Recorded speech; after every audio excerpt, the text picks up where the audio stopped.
हे दवाई लावायच्या आधी आपण काय काय प्रयोग केला शेतीमध्ये? मी माझ्या याच्यामध्ये पहिलं लाईट आणले, डेक आपला माईक लावला, पोंगा लावला. त्याच्यासुद्धा डुक्कर आले नाही. ताराचा उपयोग करून पाहतो म्हटलं, साडी लावली, याच्याने सुद्धा डुक्कर शेतामध्ये यायचाच आलाच. नमस्कार भाऊ. नमस्कार. आपलं नाव सांगा. चंद्रशेखर गोहणे. गावाचं नाव?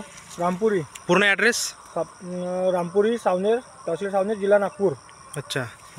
तर आपण या शेतामध्ये काय लावलं आहे आता?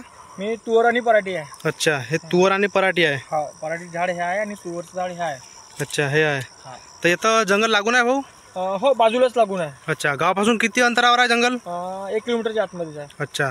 तर याच्या आधी आपण जेव्हा भेटलो होतो हा. त्यावेळेस तुम्हाला कशाची परेशानी होती शेतीमध्ये? मला डुक्करची, सुवरची परेशानी जास्त होती.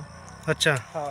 तर जेव्हापासून आपला जो बचाव प्रोडक्ट लावला आहे हा. तेव्हापासून तुम्हाला काय फायदा आहे? मला 100% फायदा मिळाला. अच्छा.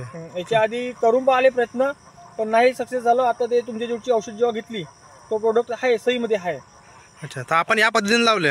मी माझी पद्धत वापरलेली आहे. अच्छा. एक झाडाच्या फांदी, आणि त्याला पालो बांधलेला कपडा, म्हणजे 10 फुटाच्या अंतरावर कापड लावून त्या कापडावर दवाचा छिडकाव केला आहे. दवा शिरकाव केला आहे. अच्छा. तर समोरचे जे आपले शेतकरी बांधव आहेत त्यांना आपण काय सजेशन देणार? त्यांना लावायला पाहिजे की नाही पाहिजे? 100%.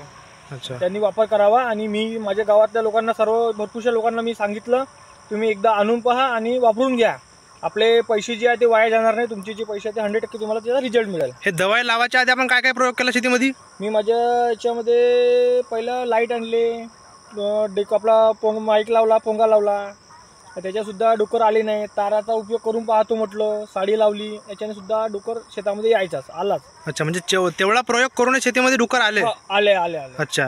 आणि त्याच्या व्यतिरिक्त जेव्हा आपण औषधी लावली, आपला जो बचाव प्रोडक्ट आहे त्याचा जेव्हा यूज केला तेव्हापासून अजूनही काही प्रॉब्लेम नाही आली? मला अजूनपर्यंत कोणता त्रास झालेला नाही. अच्छा. आणि मी शेतात आता रात्रीला पण नाही येत, आणि फटाके फोडायला सुद्धा रात्रीला यायचं पहिले.